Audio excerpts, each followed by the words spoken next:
Hey there, friends. I hope that you enjoy this episode of the Remembering and ReEnchanting podcast as much as I enjoyed making it. I want to take a moment here at the beginning to extend a special offer, an invitation to you, our dear listeners, to join the Remembering course.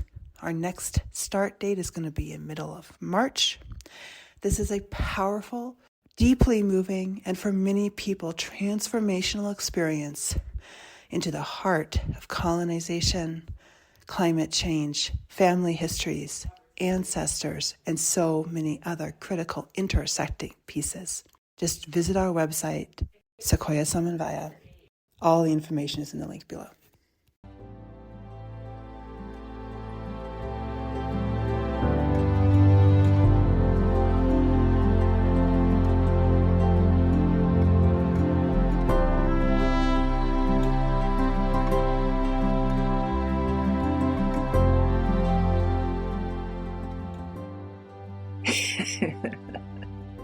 Hello, and welcome to the Remembering and ReEnchanting podcast. My name is Sara Jolena Wolcott, and I am your hostess on this sacred learning journey of unraveling, unveiling, and becoming more fully alive at the end of the world as we know it.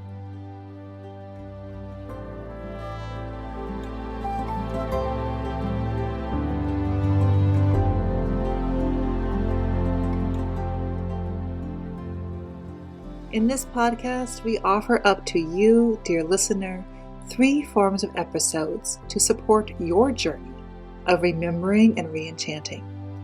First, conversations with amazing people. Second, storytelling.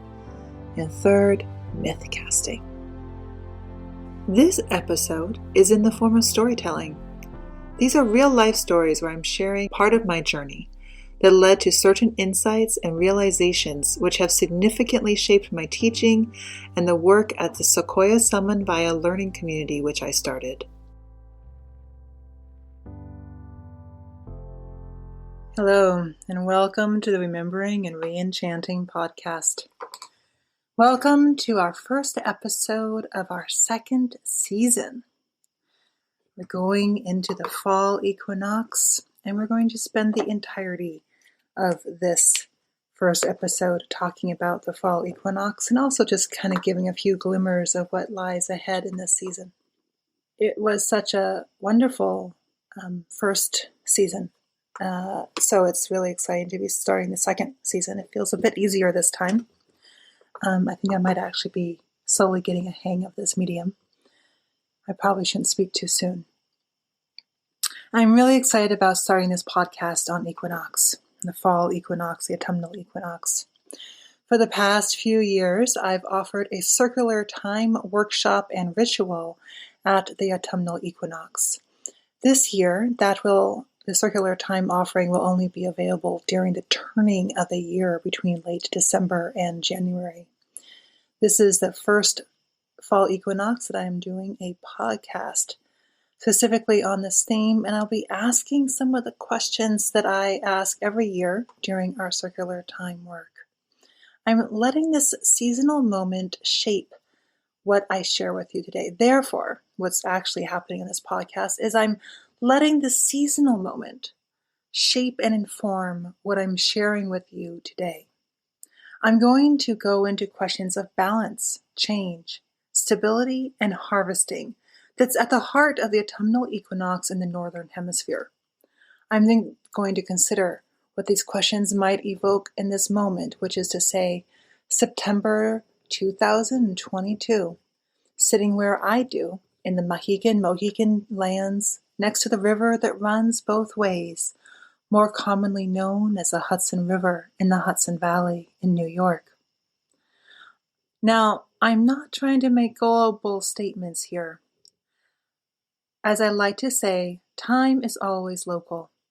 Our experience of equinox, which is a planetary phenomenon dictated by the relationship between Sun and Earth, is influenced by the particularity of our place, how we are experiencing whatever ecological season we are in.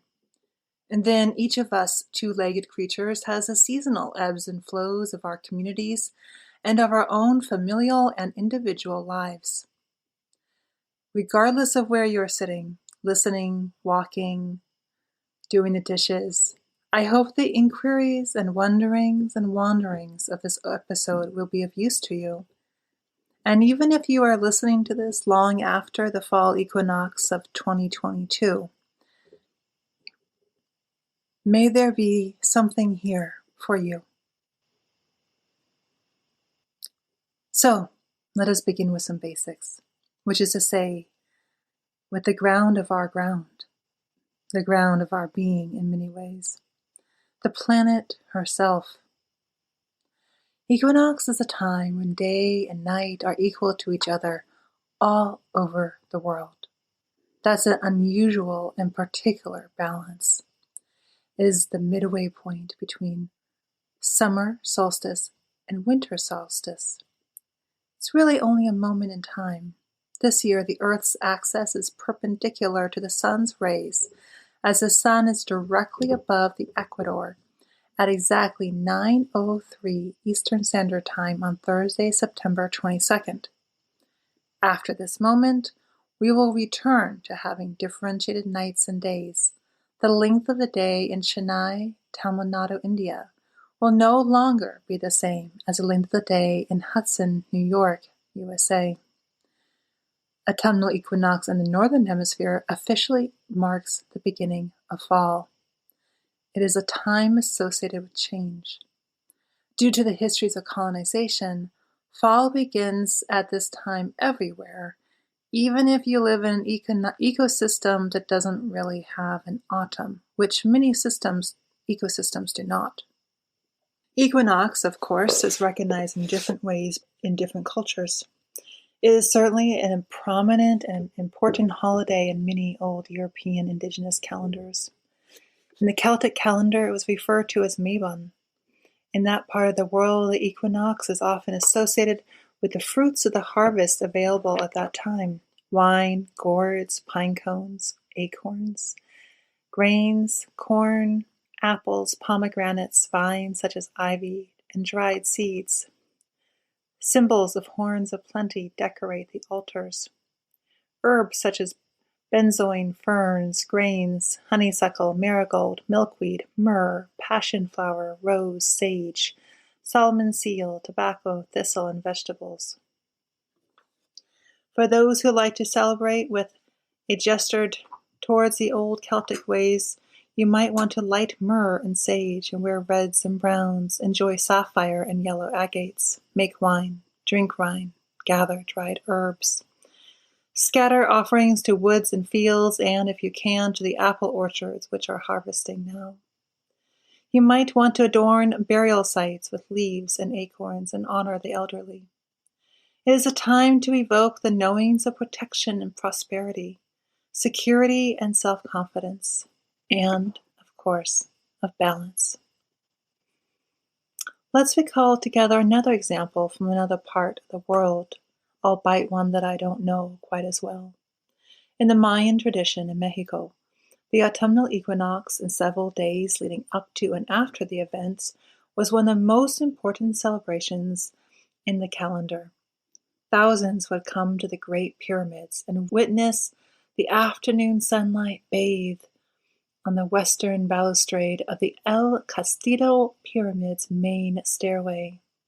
The angle of the light caused 7 isosceles triangles to form and create a shadow that imitates the body of a 120-foot-long rattlesnake creeping down the pyramid as the sun changes its position in the sky until it joins a huge serpent's head at the bottom of the stairway. The equinox thus was recognized as a time of the transformational power of serpents.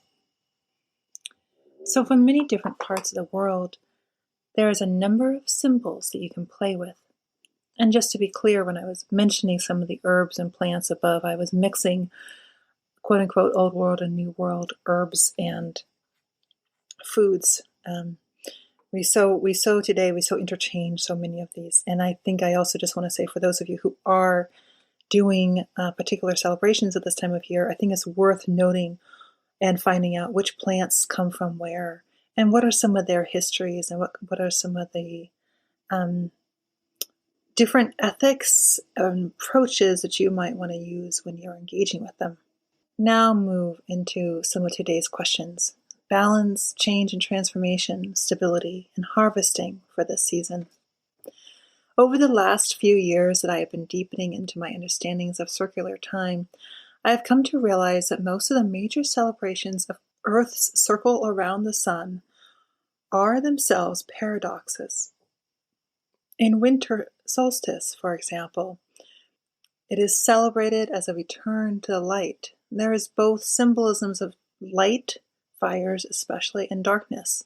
Winter solstice itself is actually happening at what is often one of the colder and darker times of the year. But it is often experienced as the beginning of winter, especially in the northeastern part of the world where I am now. Summer solstice, meanwhile, is both filled with light, but also foreshadows the shadow and the darkness to come. Similarly, equinox is both a time of balance and of change and transformation. The harvest itself, critical time of year, is also a time for recognizing the coldness of winter and death. It is both a time of hard work and it is a time of celebration. It is both a time of transition from one season to the next, as well as a highly predictable time of year. The equinox, after all, happens every year within a few days of itself. Indeed, rather than saying that it happens like clockwork, which would be to compare the movement of a planet to a mechanized device by man, we would be far better off to recognize the clock is based on the movement of our planet. So these questions are with us again at this time of year. They do not lose their importance, even though we ask them every year. What needs to come into balance? What is seeking balance? What is seeking and in need of change and, like a snake, transformation? Where is the stability? And what are we harvesting? These questions, like most powerful spiritual questions, are fractal in nature. They can be asked at multiple levels, spiraling out and spiraling in. And of course, questions like what needs to change very much depend on your perspective.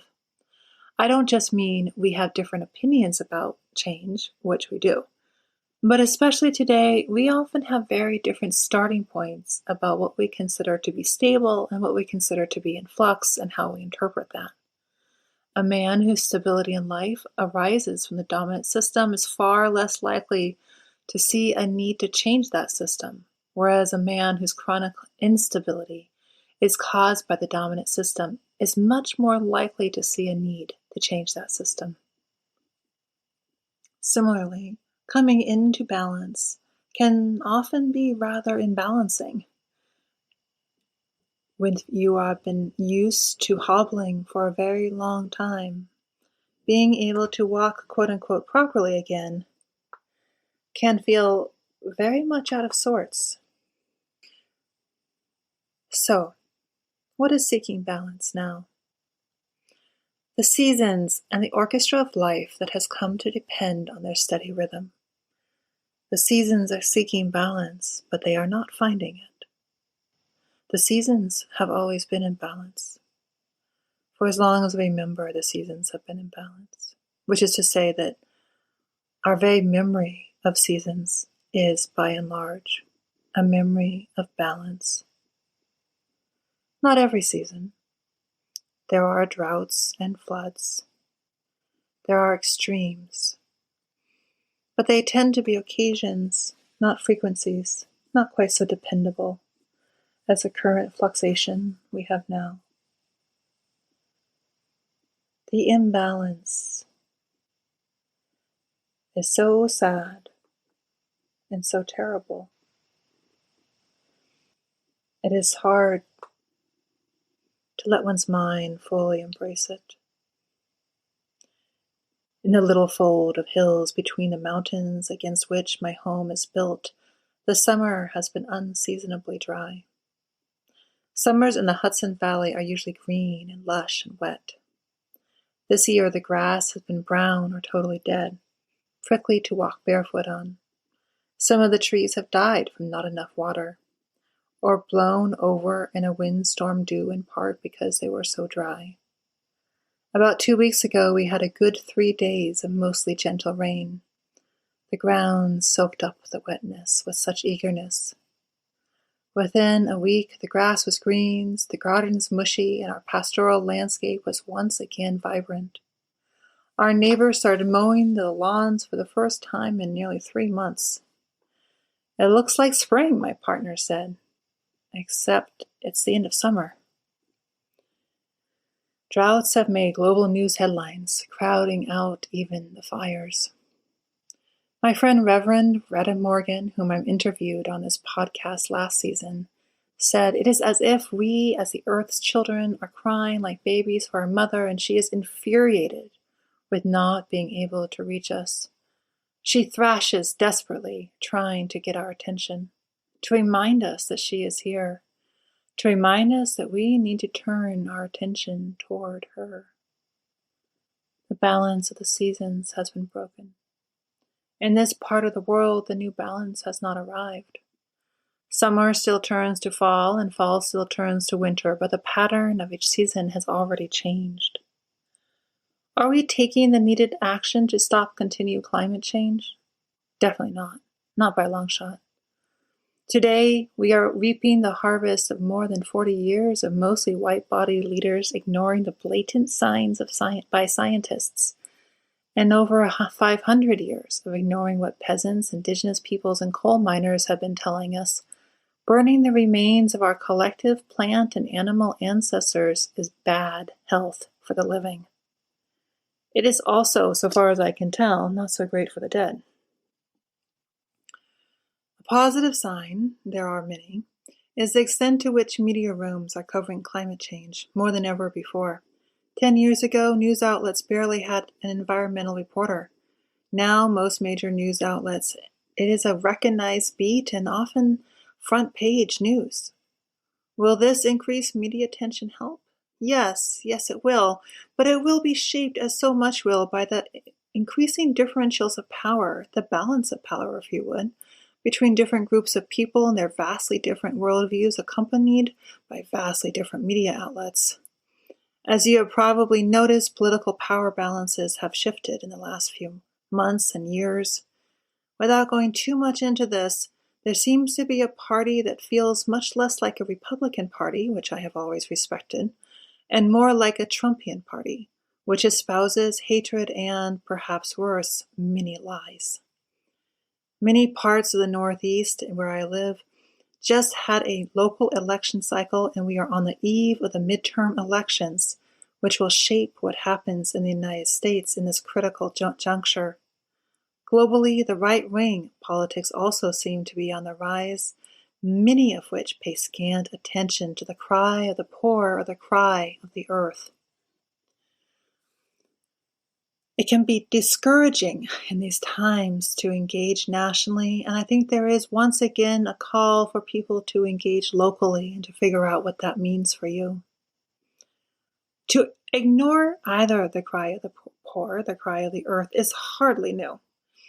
It is the hallmark of empires and colonizers, slave traders, and the owners of mines and railroads and oil companies, of those who make their wealth by breaking the backs of others, and of monarchies long out of touch with reality. Societies don't usually last long when the imbalance and inequity is too great. It's one of the reasons why balance is so sought after by so many of the great rulers and not so great rulers. What constitutes balance? That is a critical ethical question for our times. Don't let yourself be fooled by King Charles' supposed environmental stance either. At best, King Charles is a conservationist and an anti-population advocate. He has demonstrated, so far as I'm aware, no interest in climate justice and little attention to addressing the root causes of climate change, and certainly no interest in any kind of process of decolonization. All of which prompts the question of change, which this season evokes. What kind of change of governance will Britain be able to now grow into? Could they even possibly embrace their own potential as ordinary people? Just another little island endangered by a rising ocean, in need of help and support as much as everyone else, perhaps in some ways more so. Arrogance is mighty dangerous, especially when sitting next to the power of the ocean. Maybe. I think the time is too early to tell. But it is definitely going to be interesting to watch how the world engages with the notion of monarchy. For all of us not in Britain and who have little, if any, control or influence over the situation there, it's a really good opportunity to think about our own relationship to monarchy, our own relationship to immense imbalances of power, and also to that part of ourselves which seeks to be that queen, king, or princess, to look at where those desires are coming from, both the wonder and fantasticness of them, and the ways in which they are voiding and detrimental and often harmful. I think they are both there. It is, as I keep saying, very much about how we find balance. And these questions of governing systems are rising in many places, not just around monarchies.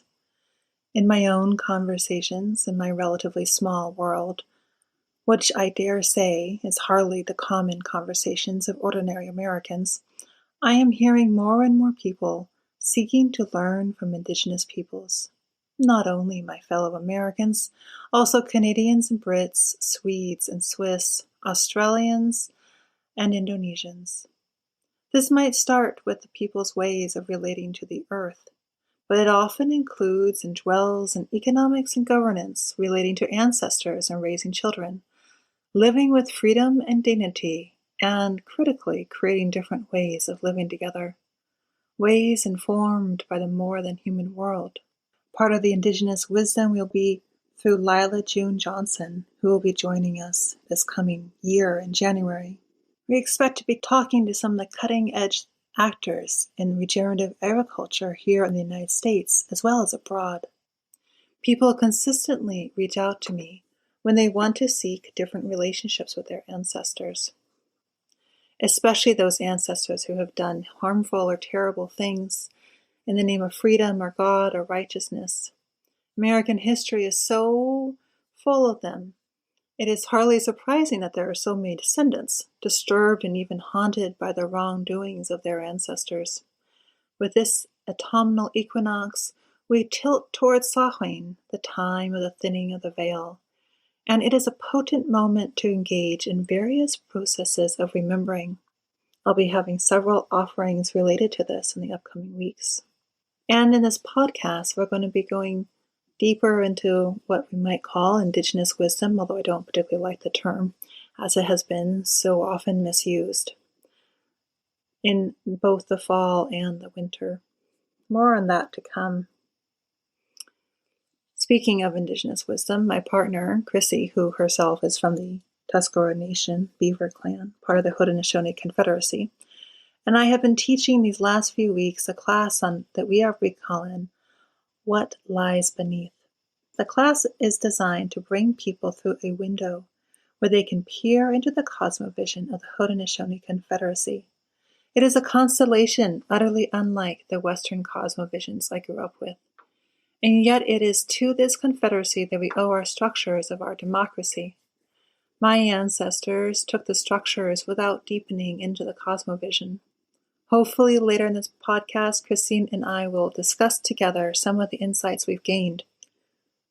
One thing for sure, this is an opportunity for a great rebalancing, an enormous historical injustice done not only to the Indigenous peoples, but to the spirit of trust, hospitality, and friendship with which they initially treated European settlers. Around Thanksgiving, I'll be offering more support for you to think through some of these questions. The eagerness of our students and the curiosity of their questions and the ways in which these stories are shifting how they live their lives immensely encourages me. There are opportunities every day and in so many ways to come back into balance. Dare I say, that can be unbalancing at first, certainly unsettling, but happily, there are processes and people and places and ways to rebalance, to resettle, to find your footing in a different cosmovision, to become increasingly comfortable with the unknown, with the emergent, with the joyful. Our society is gravely out of balance with its lands and the waters, with the past and the future. The burden of debt of so many kinds weighs heavily upon people. Our relationship to money is one of many places that people are seeking to shift. To be honest about what is and what isn't, about what money can and cannot do, about what is our worth and what is worth it. For all of you who are interested in such thinking about the intersections of ecology and spirituality, I am particularly excited that one of the academics who has been charting this field, his name is Dr. Braun Taylor, and his book is The Dark Green Religions, will be joining us later on in the podcast series. As we enter this fall, we are entering a moment when, at long last, kids are going back to school without masks.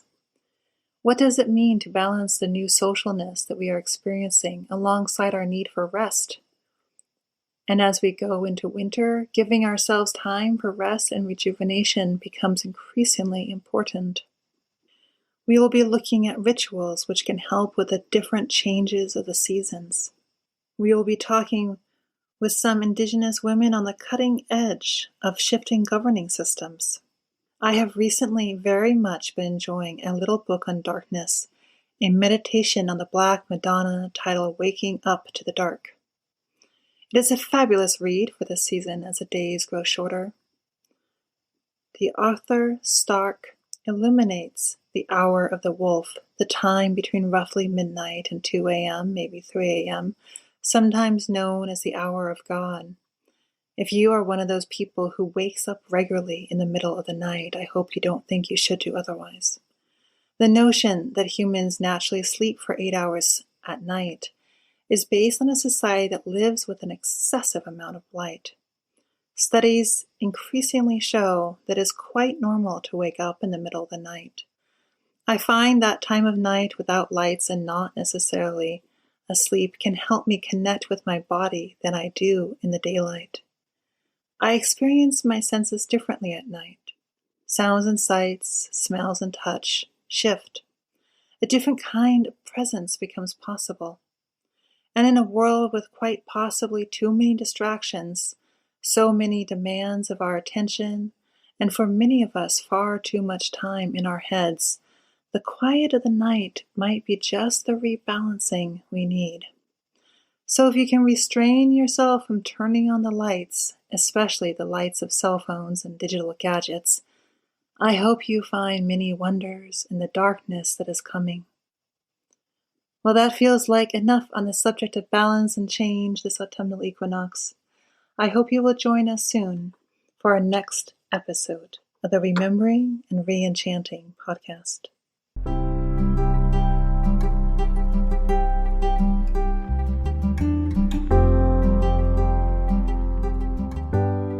Thank you so much for listening to the Remembering and ReEnchanting podcast. If you are enjoying what you are hearing, please subscribe, share, and leave us a review. I am always happy to hear from you, dear listener, to continue finding ways to connect the disconnected and go deeper on your own journey of remembering and reenchanting with your communities, your organizations, and your families. I invite you to check out our courses and other community offerings via the Sequoia Summit Via website. You can also follow us on Instagram, Facebook, and LinkedIn, though I must admit I spend much more time working with really amazing people than crafting social media. If you want to work with me one-on-one or bring me to speak at your organization or family office, you can find out more at sarajolena.com.